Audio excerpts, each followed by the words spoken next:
एक गुणोत्तर श्रेणी का प्रथम पद 729 है, सातवां पद 64 है और 7 पदों का योगफल पूछा है। पद 7वां देके 7 पदों का योगफल भी पूछ लिया है।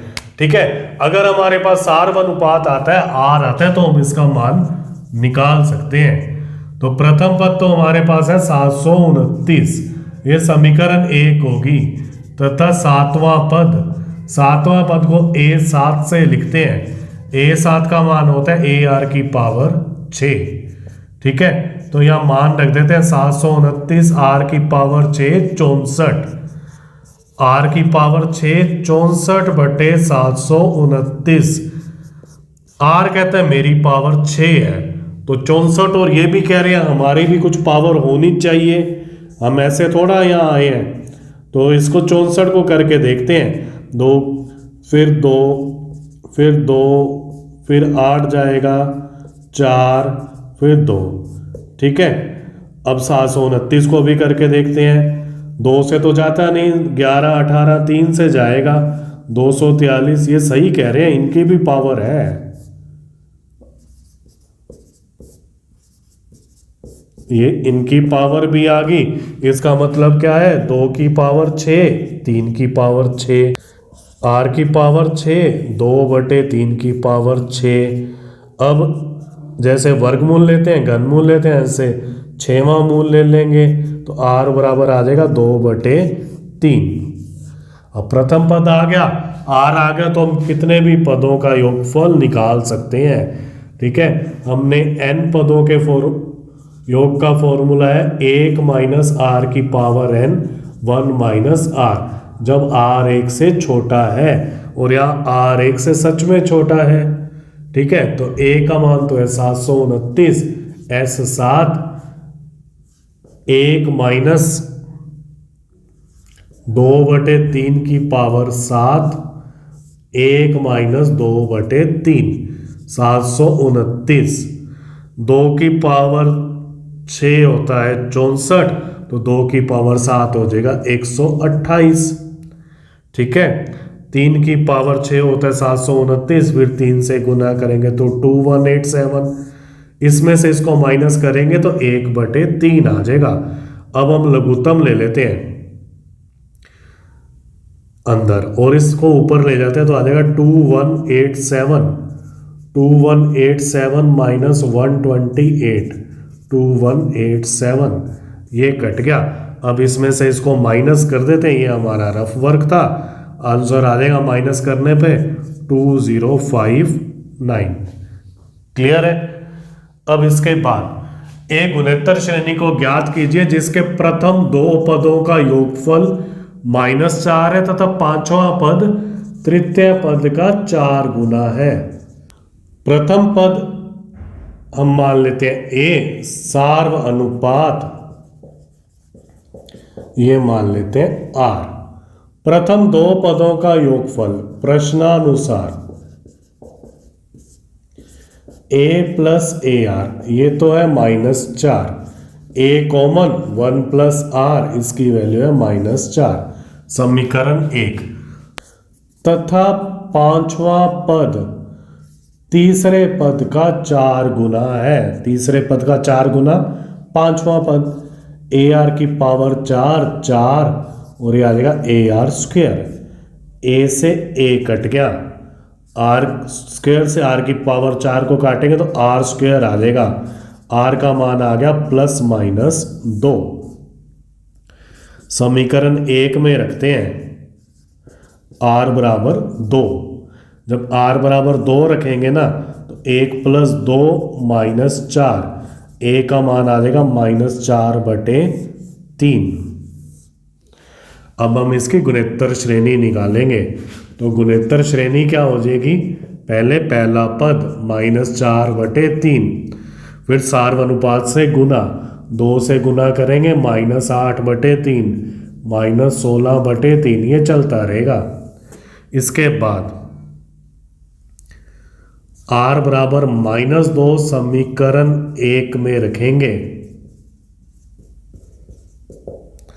ठीक है, r की जगह -2 रखेंगे ना, तो 1 - 2, यह आ जाएगा -4, माइनस ए बराबर माइनस का 4।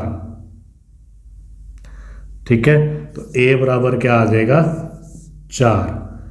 अब इसके बाद गुणोत्तर श्रेणी क्या आ जाएगी 4, फिर -2 से गुना किया माइनस का 8, फिर -2 से गुना किया प्लस का 16, और ये चलता रहेगा। ठीक है, इसको नोट कर लो। यदि किसी गुणोत्तर श्रेणी का चौथा, 10वां और 16वां पद x y z है तो सिद्ध कीजिए कि x y z गुणोत्तर श्रेणी में है। तो सॉल्यूशन के अंदर पहले मैं प्रथम पद लेता हूं a, प्रथम पद बराबर a, सार्वनुपात ये है r। प्रश्नानुसार जो चौथा पद दे रखा है ना वो तो है x, a4 बराबर x, तो इसको लिख दिया ar की पावर 3 बराबर x। चौथे के बाद दे रखा है 10वां पद दे रखा है y, तो ar की पावर 9 बराबर y। और 16वां पद दे रखा है z, मतलब ar की पावर 15 बराबर z। हमने सिद्ध करना है कि x y z गुणोत्तर श्रेणी में है। हम कर चुके हैं कि अगर 3 पद को गुणोत्तर श्रेणी में करना है ना तो बीच वाले पद का वर्ग कर दो और पहले और तीसरे पद को गुना कर दो, दोनों बराबर है ना, तो तीनों पद गुणोत्तर श्रेणी में होते हैं। तो अब हम क्या करेंगे, बीच वाले पद का वर्ग। अब वाई स्क्वायर लेके चलेंगे और वाई स्क्वायर में वाई का मान रख देंगे। वाई का मान रखेंगे ना तो a की पावर 2 और r की पावर 18 हो जाएगा, क्योंकि ar की पावर 9 की पावर 2 है। हमने इसको पहले और लास्ट वाले पद के गुना के बराबर करना है, तो मैं यहाँ से a हटा देता हूँ और यहाँ से भी a हटा देता हूँ, तो a को 2 बार लिख दिया। अब x के साथ a 3 बार है तो इसको 3 बार, 18 में से बाकी रह गया 15। अब इसकी जगह मैं x लिख सकता हूँ, इसकी जगह z। समीकरण 1 व 3 से वो कहते हैं हमारा यूज करना है तो लिखना पड़ेगा। ठीक है, तो इसलिए क्या हो जाएंगे, x y z क्या होंगे, गुणोत्तर श्रेणी में आ गए हैं। तो x y z गुणोत्तर श्रेणी में है। आप इसको नोट कर लो। अनुक्रम 888 के n पदों का योग ज्ञात कीजिए। अब गुणोत्तर श्रेणी का चैप्टर है, गुणोत्तर श्रेणी तो है नहीं है, n पदों का योग पूछ लिया। अब देखो क्या है, ऐसे क्वेश्चन को किसी ट्रिक से सॉल्व करते हैं, और जो ट्रिक से सॉल्व होते हैं ना क्वेश्चन, वो पेपर में आने के ज़्यादा चांसेस होते हैं, इम्पोर्टेंट होते हैं ये। तो इनके n पदों का योगफल को मैं Sn से लिखता हूँ, n पद। ठीक है, अब ये संख्या किसी से भी पूछ सकते हैं, 7 7 7 7 7 6। ठीक है, हमने क्या करना है, जो संख्या दे रखी है ना उसको कॉमन ले लेते हैं। तो 8, यहाँ से 8 कॉमन लिया तो 1। अब 88 से लेंगे तो ये 11, मतलब 8 8 से भाग देंगे तो हमने इनको 1 1 1 1 कर दिया।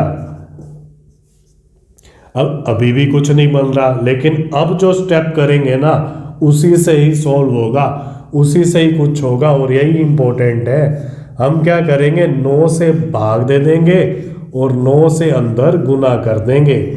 तो इससे क्या है कि थोड़ा बहुत सिंप्लीफिकेशन हो जाता है।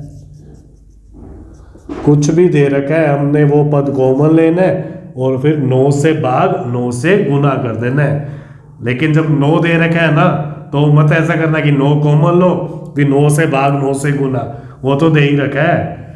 ठीक है, तो 8/9 इसलिए किया है क्योंकि 9 को 10 - 1 लिखते हैं और इसको 99 को 100 - 1, मतलब 10 की पावर 2 - 1। ऐसे ही इसको 1000 मतलब 10 की पावर 3 - 1, और ये n पद तक होता है। अब ये टोटल n ब्रैकेट बनेंगी। n पद मतलब पहला पद 10 की पावर 1, तो लास्ट वाला पद हो जाएगा 10 की पावर n - 1। तो इसमें से 10 वालों को अलग कर लेते हैं, 10 10 स्क्वायर 10 की पावर 3, ये n पद हो गए। बाकी देखो -1 और -1 -2, फिर एक को 3 बार जोड़ेंगे तो -3, एक को 5 बार जोड़ देते हैं 5, 10 बार जोड़ते हैं 10। अब n ब्रैकेट है तो n बार जुड़ा है तो n, और माइनस है तो माइनस n। अब ये गुणोत्तर श्रेणी बन गई है हमारी जो ब्रैकेट के अंदर है। ठीक है, अब गुणोत्तर श्रेणी के हमने n पदों के योगफल का फॉर्मूला लिखा है a r की पावर n माइनस एक r माइनस एक। कब लगता है? जब r 1 से बड़ा है। तो 8/9 फॉर्मूला लगाते हैं। a का मान हमारे पास है 10, r का मान भी है 10, n माइनस एक बटे में 10 माइनस एक माइनस का n। अब इसको अंदर गुना कर देते हैं। 8 को 10 से गुना किया 80, 10 माइनस एक 9, और 9 को 9 से करते हैं तो 1 ज़्यादा 81, 10 की पावर n माइनस एक। ये इसके साथ भी तो गुना होगा ना, अकेला मत छोड़ देना इसको। 8 की पावर n बटे 9, समझ आ गया? जो है ना उसको कॉमन लेना है। 9 है तो 9 को कॉमन नहीं लेना, और 1 11 है ना तब भी कुछ कॉमन नहीं लेना, तब सिर्फ गुना भाग करना है। इसका ध्यान रखना हमने। ठीक है, नोट कर लो।